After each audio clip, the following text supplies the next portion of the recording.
Winnie the Pooh, Chapter 5, in which Piglet meets a heffalump.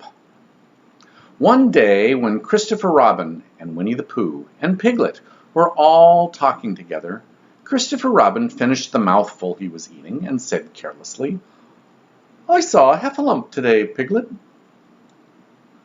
"What was it doing?" asked Piglet. "Just humping along," said Christopher Robin. "I don't think it saw me." "I saw one once," said Piglet. "At least I think I did," he said. "Only perhaps it wasn't."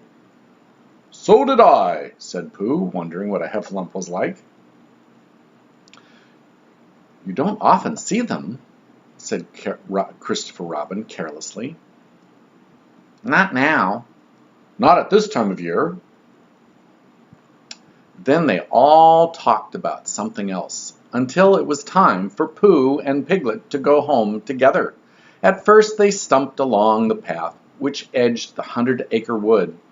They didn't say much to each other, but when they came to the stream and had helped each other across the stepping stones, and were able to walk side by side again over the heather, they began to talk in a friendly way about this and that, and Piglet said, "If you see what I mean, Pooh." And Pooh said, "It's just what I think myself, Piglet." And Piglet said, "But on the other hand, Pooh, we must remember," and Pooh said, "Quite true, Piglet, although I had forgotten it for the moment."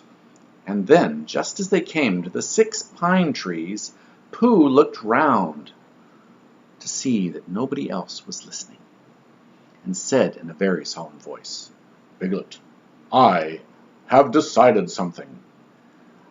"What have you decided, Pooh?" "I have decided to catch a heffalump."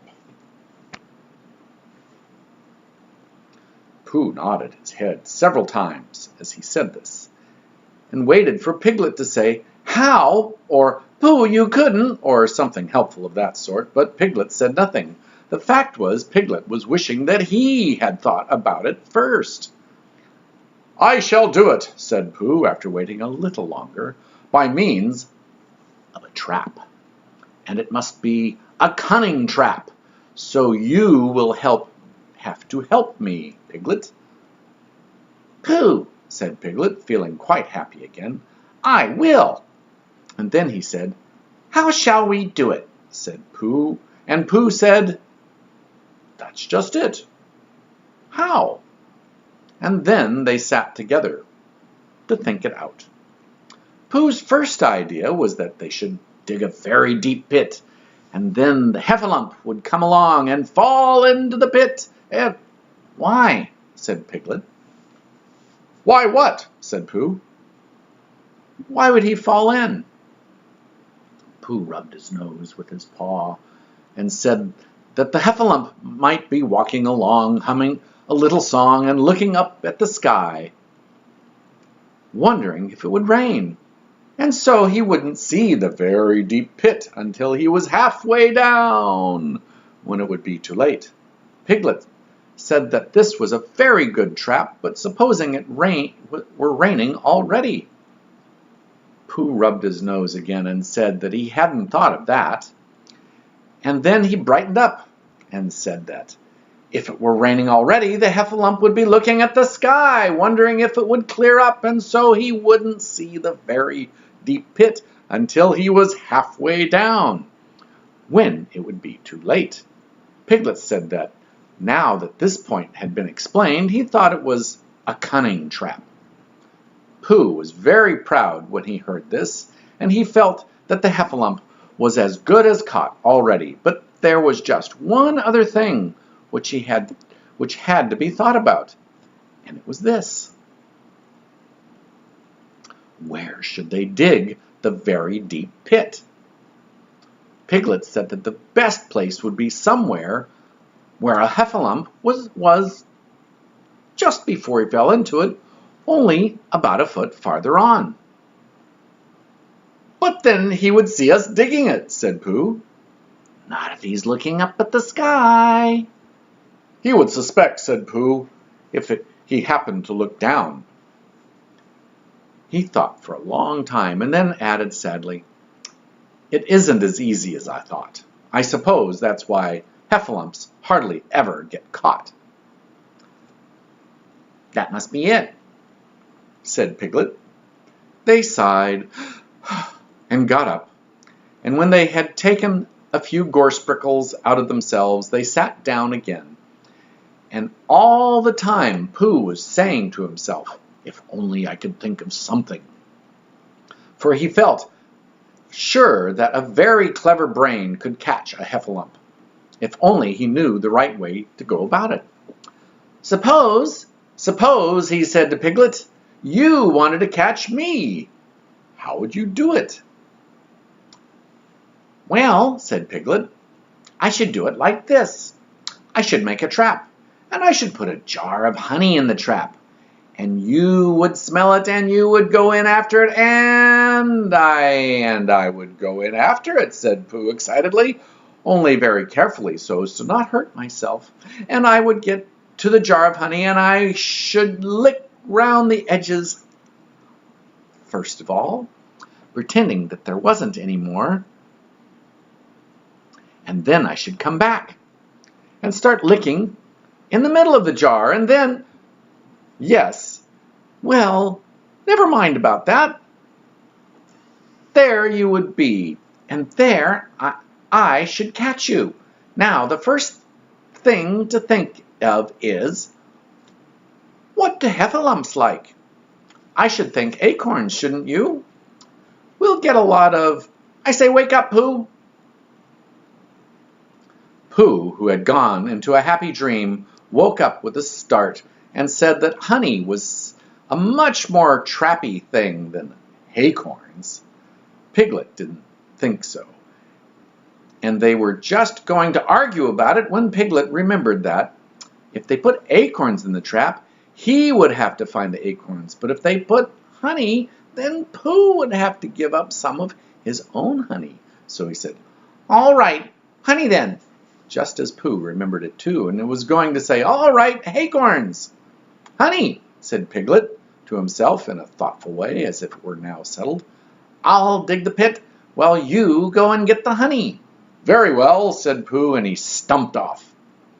As soon as he got home, he went to the larder, and he stood on a chair and took down a very large jar of honey from the top shelf. It had "honey" written on it, but just to make sure, he took the paper cover off, looked at it, and it looked just like honey. "But you never can tell," said Pooh. "I remember my uncle saying once that he had seen cheese just this color." So he put his tongue in and took a large lick. "Yes," he said, "it is, no doubt about it, and honey, I should say, right down to the bottom of the jar, just for a joke. Right to the bottom of the jar, unless, of course," he said, "somebody put cheese in the bottom, just for a joke. Perhaps I had better go a little further, just in case heffalumps don't like cheese, same as me. Ah!" And he gave a deep sigh. "I was right. It is honey, right the way down." Having made certain of this, he took the jar back to Piglet, and Piglet looked up at the bottom of his very deep pit and said, "Got it?" And Pooh said, "Yes, but it isn't quite a full jar." And he threw it down to Piglet, and Piglet said, "No, it isn't. Is that all you've got left?" And Pooh said, "Yes," because it was. So Piglet put the jar at the bottom of the pit and climbed out, and they went off home together. "Well, good night, Pooh," said Piglet when they had got to Pooh's house, "and we meet at 6 o'clock tomorrow morning by the pine trees and see how many heffalumps we've got in our trap." "6 o'clock, Piglet. And have you got any string?" "No. Why do you want string?" "To lead me home with." "Oh, I think heffalumps come if you whistle." Some do and some don't. You never can tell with heffalumps. Well, good night. Good night. And off Piglet trotted to his house, Trespassers W, while Pooh made his preparations for bed. Some hours later, just as the night was beginning to steal away, Pooh woke up suddenly with a sinking feeling. He had had that sinking feeling before, and he knew what it meant. He was hungry. So he went to the larder, and he stood on a chair and reached up to the top shelf and found nothing. That's funny, he thought. I know I had a jar of honey in there, a full jar, full of honey, right up to the top, and it had honey written on it, so that I should know it was honey. That's very funny. And then he began to wander up and down, wondering where it was, and murmuring a murmur to himself like this. It's very, very funny, 'cause I know I had some honey, 'cause I had a label on saying honey. A galoptuous full of pot to, and I don't know where it's got to. I don't know where it's gone. Well, it's funny. He had murmured this to himself 3 times in a singing sort of way, when suddenly he remembered he had put it into the cunning trap to catch the heffalump. Bother, said Pooh. It all comes trying to be kind to heffalumps, and he got back into bed. But he couldn't sleep. The more he tried to sleep, the more he couldn't.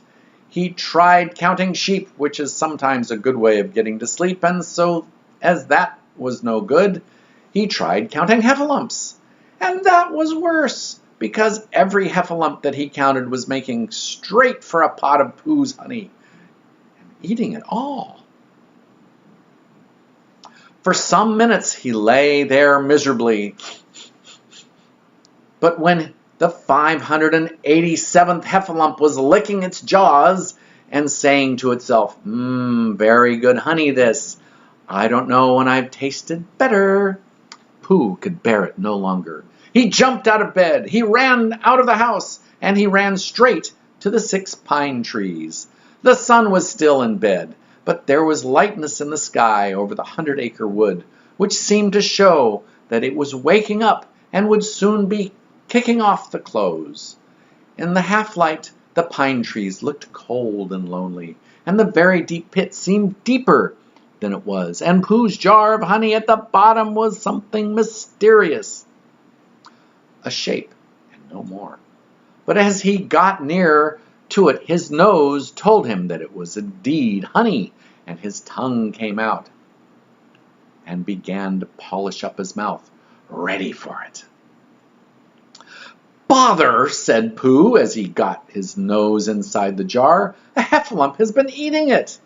And then he thought a little and said, oh no, I did. I forgot. Indeed, he had eaten most of it, but there was a little left at the very bottom of the jar, and he pushed his head right in and began to lick. By and by, Piglet woke up.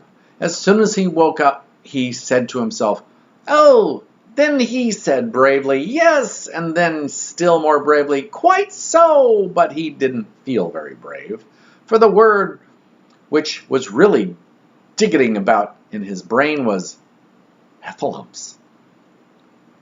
What was a heffalump like? Was it fierce? Did it come when you whistled? And how did it come? Was it fond of pigs at all? If it was fond of pigs, did it make any difference what sort of pig? Supposing it was fierce with pigs, would it make any difference if the pig had a grandfather called Trespassers W? Trespassers William? He didn't know the answer to any of these questions, and he was going to see his heffalump first in about an hour from now. Of course, Pooh would be with him, and it would be much more friendly with 2. But suppose heffalumps were very fierce with pigs and bears. Wouldn't it be better to pretend that he had a headache and couldn't go up to the 6 pines this morning? But then suppose that it was a very fine day, and there was no heffalump in the trap. Here he would be in bed all morning, simply wasting his time for nothing. What should he do? And then he had a clever idea. He would go up very quietly to the 6 pine trees now, peep very cautiously into the trap, and see if there was a heffalump there. And if there was, he would go back to bed.